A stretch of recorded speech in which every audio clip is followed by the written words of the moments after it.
What's up, guys? Welcome back to the channel. 1 out of 3. The job's not done yet. Welcome back, my tuts, to another editorial where we are going to discuss Barcelona winning la Copa del Rey in a very difficult match against Real Madrid. Let's go ahead and start off based off that performance from Jules Koundé, shall we? Jules Koundé, absolute baller. What a shot. Realistically, he just didn't want to go to penalties. If you know. Have you looked at Jules Koundé's penalties? I feel like the only good one he has is against Portugal. Either way, absolute beauty of a goal that Jules Koundé scored. He happened to score what minute did he score? Let's check this out. Barca v Madrid. So Jules Koundé scored minute 116 to give Barcelona the win, right? And before that, Barcelona was trailing Real Madrid 2-1, and Ferran Torres scores minute 84 to take them to extra time. What an absolute... First of all, it just shows Real Madrid need depth, because Rudiger should have been taken out instantly when he got injured. Ferran Torres is an absolute beast and did not give up. Ever. He never gave up. And Lamine Yamal is just insane. He is insane levels.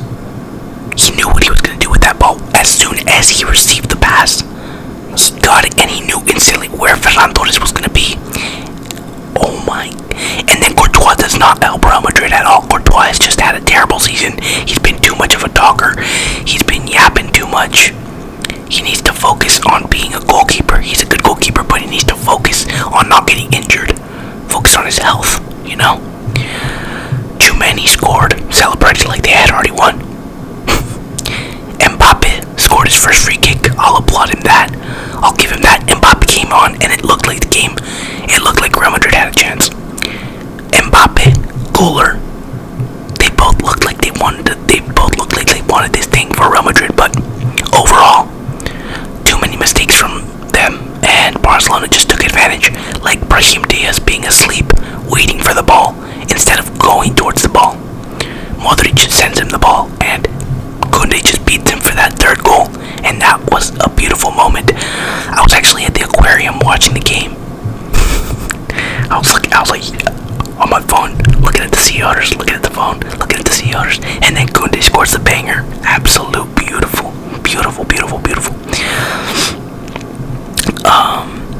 Pedri, he had a great first half. After that, second half completely, it was a bit disgraceful, but you know what? He did what he had to do in the first half. He scored that banger of a goal, and I thought it was really funny that first half was all Pedri, and then second half Jude Bellingham was locked in on Pedri and just pressing the shit out of him. I noticed that. For Pedri's goal, Jude Bellingham passes the ball.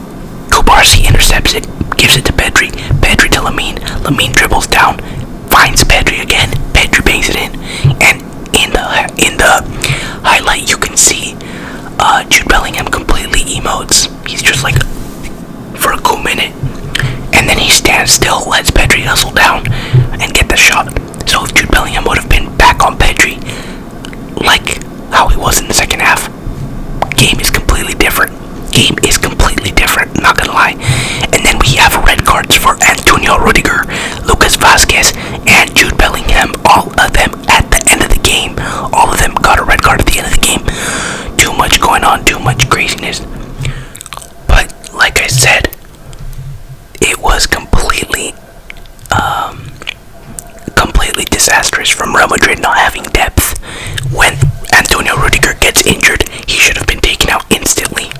And I'm just saying, like, Pedri first half was completely insane, finding each pass. It was already minute 1. He was finding Gerard Martin. Gerard Martin played his game, finding Ferran Torres. They were already pressing in the minute 1. Barcelona was already having their first chance of attack. Rudiger was already mad kicking the ball. The corner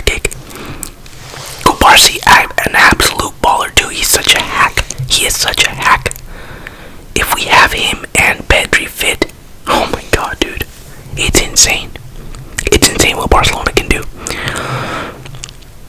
Another player that I want to shout out Dani Olmo. He did a great game. We have no Lewandowski right now, and the players did great.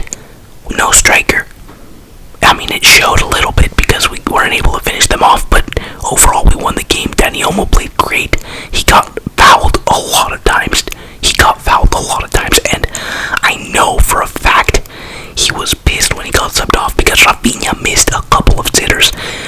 By the time Real Madrid was up 2-1, I was pissed off because Barcelona could have easily been up already by like 2 goals. Rafinha had like 2 sitters.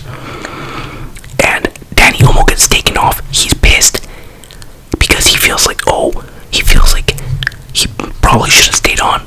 But Ferran Torres gives the benefit of the doubt all the time when he scores that goal. And then the referee situation. Man, I can see there was 2 penalties. Clear for Barcelona. The Valverde handball. And then also when Cubarsi's getting pulled in the box by Lucas Vazquez. That was a penalty too. And they didn't even go to check that.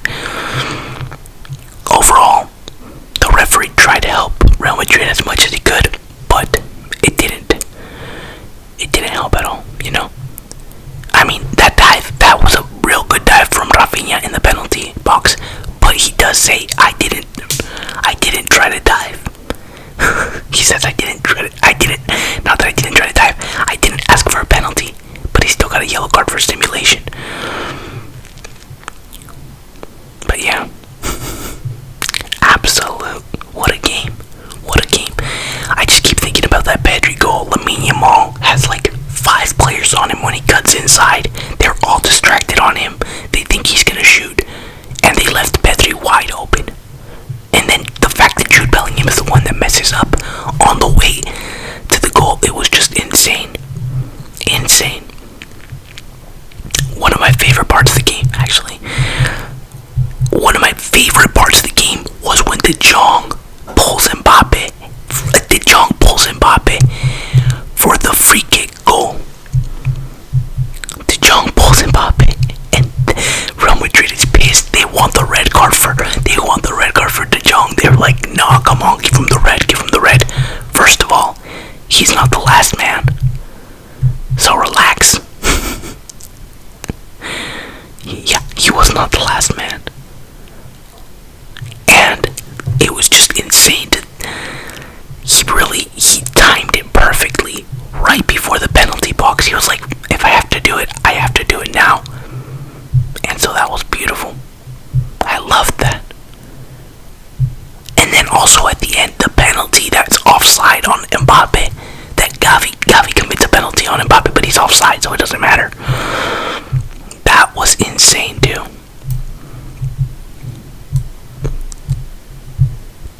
But like I said before, let me see, I'm reviewing the play right before Mbappe's free kick.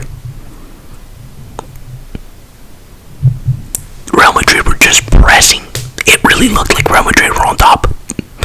Like second half was completely Madrid. Right there, Vinicius Jr., Mbappe takes Inigo Martinez, and De Jong just completely fouls he fouled Mbappe by pulling him back right outside the box.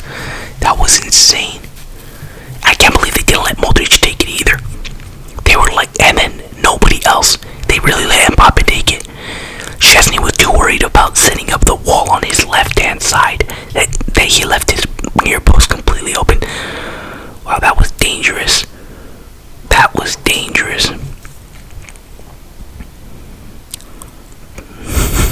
The way that De Jong pulls his arm. Dude, Mbappe really curled that to his bottom near post. He hit the post and it goes in. No. Rudiger runs for the ball. Mbappe's confidence is about to go through the roof.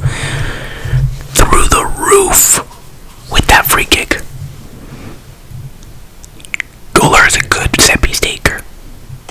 And that's the only thing that Szczesny's bad in corner kicks. I feel like every time we get scored in, it's a corner kick. Yep.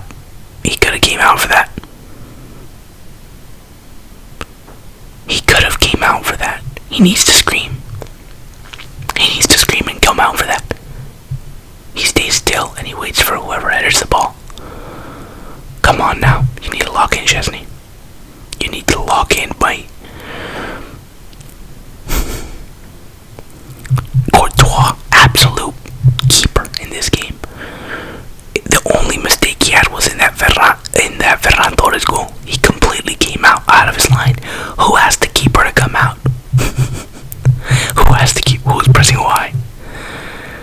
Who was pressing Y? I really thought Barcelona were about to win it with this penalty, minute 95. And then he had to go review it. Why'd you have to go review it, man? Come on now. That was hilarious. It was such a good final. I'm happy that they won it. And then I hope. And then, you know what? Let's talk about this. Rudiger throwing the ice at the referee and getting suspended. Justice. Very good. Very good. Well done. Very well done from the referees to do this. Another thing. Gavi runs and celebrates in front of Asensio. I love that. I love that. I love Gavi. Ferran Torres, top goal scorer of Copa del Rey. Insane. Good for him. Great confidence boost. We need him to score against Inter this coming Wednesday. I gave my predictions already for the Champions League. A while back. But just to rehash for this first leg, I do believe Arsenal will get the leg up against PSG. They will get the leg up against PSG on Tuesday, that is today. And I do believe that Barcelona has the complete possibility of winning the first match 3-0 against Inter.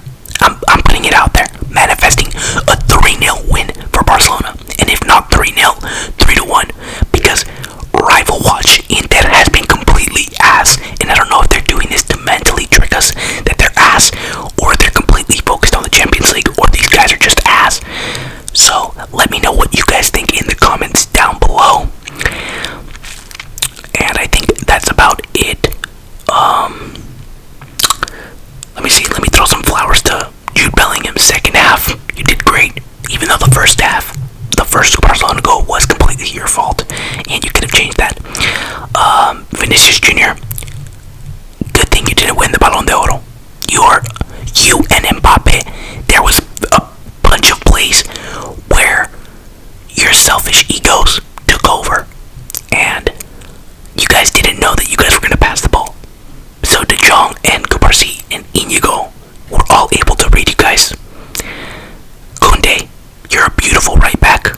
I love you, man. Beautiful banger. Absolute banger. That's gonna be it for today, guys. I hope you enjoyed this video. Thank you for clicking on it. And if you have not subscribed, please consider subscribing.